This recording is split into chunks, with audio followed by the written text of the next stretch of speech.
सभी ब्राह्मण बंधुओं को प्रणाम। बात होगी संस्कारों, क्योंकि संस्कार भी ब्राह्मण की एक पहचान है।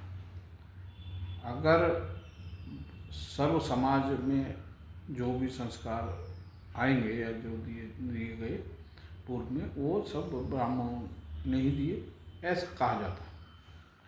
तो फिर ब्राह्मणों के संस्कार अच्छे होने चाहिए। संस्कार दिए नहीं जा सकते, संस्कार बच्चा देख कर ग्रहण करता है। जिन ब्राह्मणों के अपने भाई बहनों से अच्छे संबंध नहीं हैं, वे अपने बच्चों को कैसे समझाएं कि भाई बहन का रिश्ता मजबूत रिश्ता है, या भाई बहन एक दूसरे के काम आएंगे, रक्षाबंधन और ये वो एक दूसरे की रक्षा करेंगे।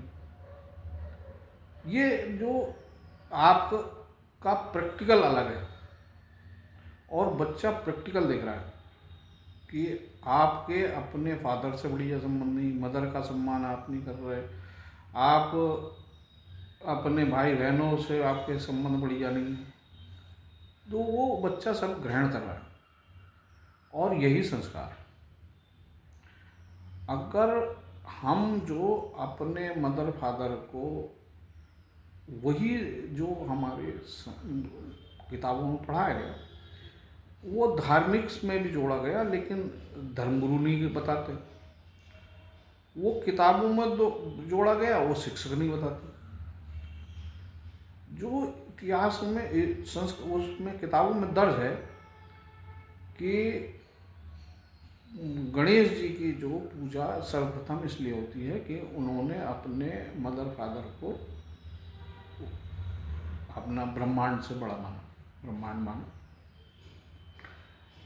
और ये भी इतिहास में दर्ज है कि भीष्म पितामह के पास जो शक्ति थी, जिसमें वो सरसैया पर लेटे हुए हैं, पूरा शरीर तीरों से पिता हुआ है, और उसके बावजूद मौत जो उनके खुद के निर्णय का इंतजार कर रही है, किसी का मौत इंतजार नहीं करती। आपने देखा होगा आज तक सब लोग, बड़े बड़े लोग, विद्वान ये कहते हैं कि मौत किसी का इंतजार नहीं करती, लेकिन इतिहास में ये दर्ज है कि भीष्म पितामह की जब तक मर्जी नहीं थी तो मृत्यु उन्हें ग्रहण नहीं कर सकती थी, और ये वरदान उनके पिता ने दिया था। अगर पिता को एक लेवल तक आपने संतुष्ट कर दिया तो पिता का दिया हुआ वरदान कोई शक्ति ऐसी नहीं जो काट दे। जितने भी जो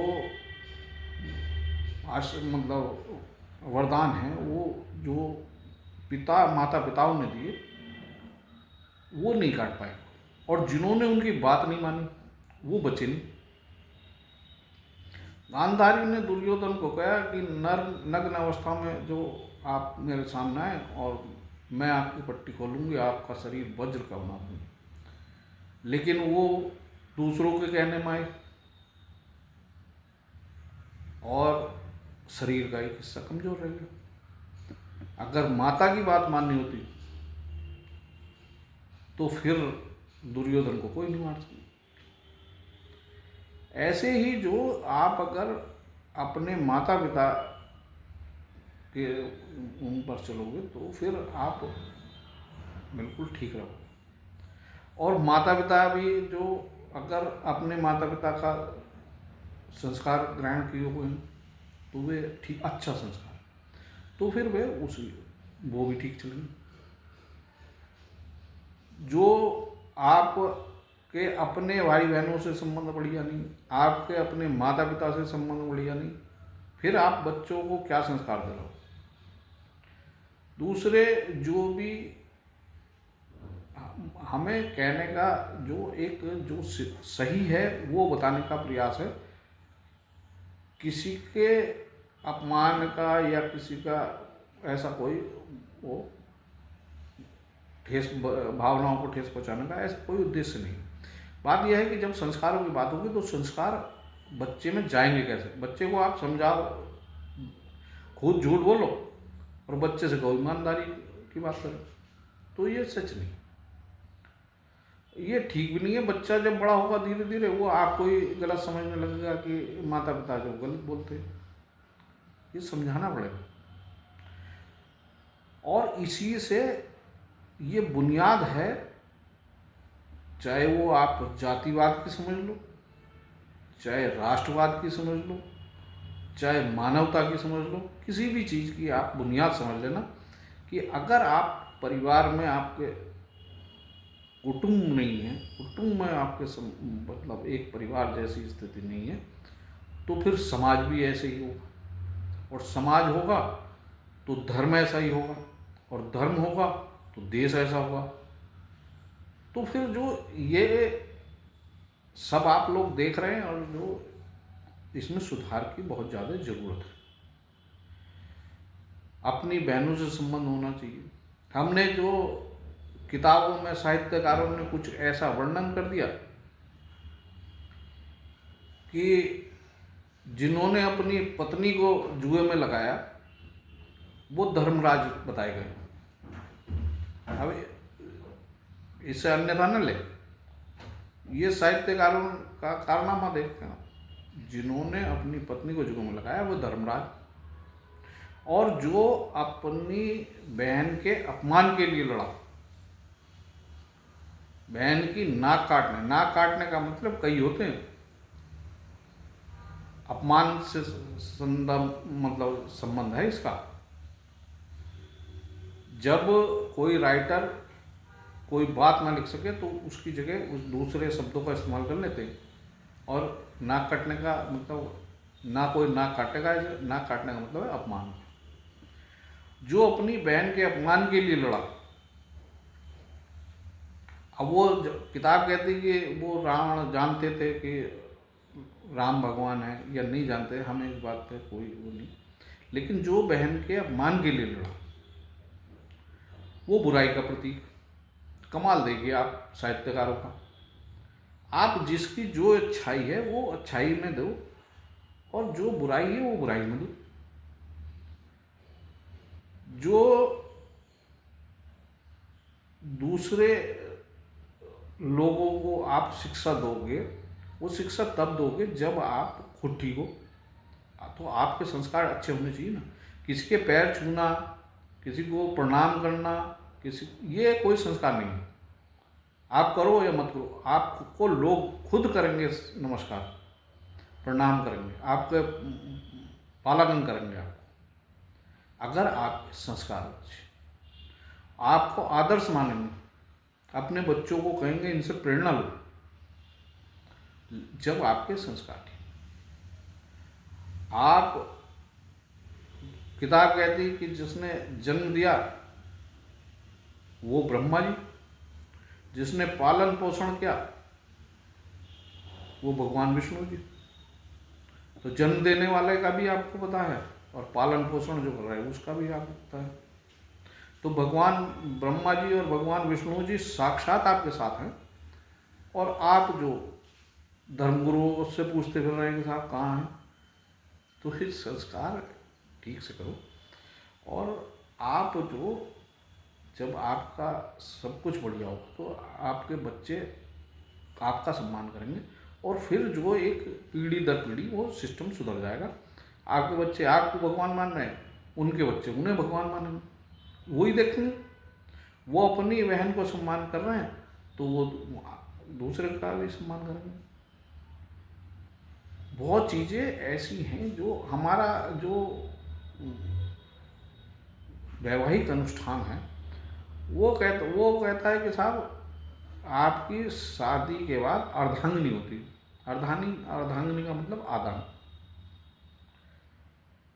जो उस आधे अंग में वो कह रही कि साहब जो समाज में एक अलग नया वो आया सिस्टम कि साहब जिस लड़के से शादी हुई वो बस वही वो उसका जिम्मेदार है और वो उसकी जिम्मेदार है। अर्धांगिनी का मतलब है आधा अंग, आधे अंग का मतलब है आधी जिम्मेदारी। आप उसकी जिम्मेदारियों की हिस्सेदार हो। आप सोच के देखो आप, और आप क्या कर रहे हैं? 70% जो मामले परिवार टूटने का आ रहे हैं वो इसी बात के हैं कि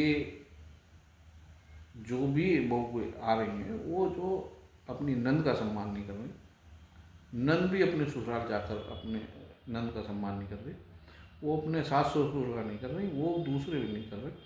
एक सिस्टम ऐसा ही चला है, लेकिन सुधारने की जरूरत है। अगर आप अपना आप को एक आदर्शवादी व्यक्ति मानते हो और आप सभी जातियों में अपना आप को श्रेष्ठ मानते हो, तब फिर आपको जो अपने में सुधार करना पड़ेगा, और आपका किया सुधार पीढ़ी दर पीढ़ी फिर चलता जाएगा, और पीढ़ी दर पीढ़ी उसमें जो सुधार करते जाएंगे, और अगर गिरने में गए तो फिर गिरते चले जाएंगे। दूसरे बात यह है कि जितने भी जो वे हैं बुराई हैं, या आप उन्हें जस्टिफाई नहीं कर सकते कि साहब कोर्ट ने कह दिया, कोर्ट ने कह दिया। कोर्ट समलैंगिकता पर भी बात करता है, उस पर भी फैसला करता है, लेकिन वो जो उसे करना चाहिए वो उसे नहीं करता। एक जगह स्टिक होना चाहिए कोर्ट को कि साहब प्रकृति के विरोधी जो भी बातें हैं वो उस पर सुनवाई नहीं होंगी, और वो कोई कानून नहीं बन सकता उस पर।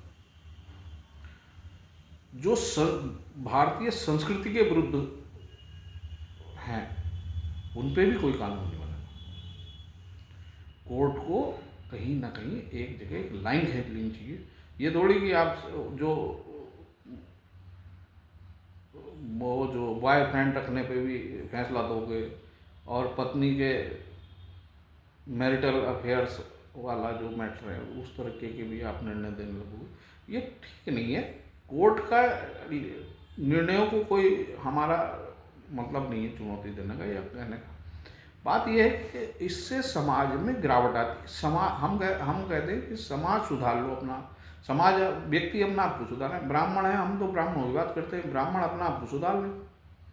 कोर्ट क्या कह रही छोड़ो, संसद क्या कह रही छोड़ो, हमें क्या लेना देना। हमें तो जो हम तो अपना आप कर रहे हैं, हमें तो अपना जो कानून है कानून का पालन कर लेंगे भाई। जब हम गलत होने के नहीं तो फिर जो क्यों कानून का लेना दखल है उसके अंदर, है नहीं बात। तो सीधी बात यह है कि सभी ब्राह्मण जो अपने संस्कारों को सुधारें, और सभी का बारंबार हृदय से वंदन। आगे फिर मिलेंगे, फिर बात होगी। जय हिंद, जय भारत, जय संविधान।